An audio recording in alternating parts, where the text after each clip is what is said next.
begin this half hour on the iconic Charles River. We all know it well. It's known around the world for hosting the annual Head of the Charles Regatta rowing competition. Rowers are a common sight on the river throughout the year.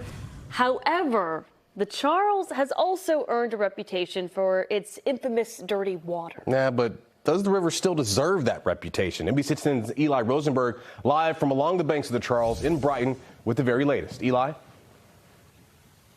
And Corey, it is another busy day on a really perfect evening here along the Charles. You see a lot of people out here enjoying it, kayaking, and if we come over here, you can even see a retriever. That's Benny right there swimming in the Charles, but what you don't see is any humans swimming in the Charles right now. But one group that watches this river closely says things are improving out here every single day.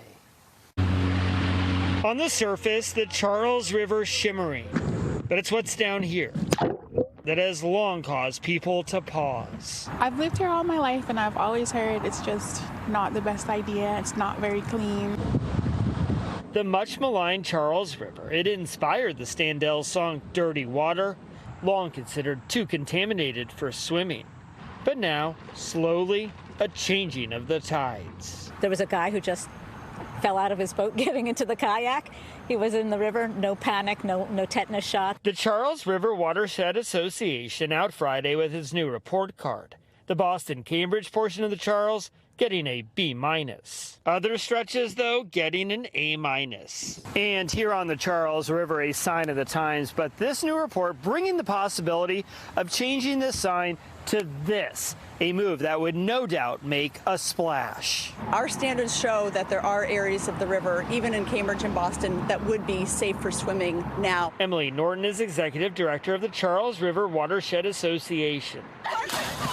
And while there have been days while the Charles has been open for swimming, Norton says it's time to start talking about opening up the 7 beaches that used to line the river. The public should be demanding that we be allowed to swim in our river and that we get the river clean enough. As the Charles, long known for its dirty water, looks to one day welcome swimmers. If they can restore it to its original cleanliness, then people should go for it. Just not you. Just not me, no. But Benny is sure enjoying himself on this afternoon here on the Charles. There he goes down the river, and even with the improvements out here, big storms, climate change, well, they present problems, the Watershed Association says. So while there are improvements out here, there's also a lot of work still to be done. Live in Brighton, Eli Rosenberg, NBC 10 Boston.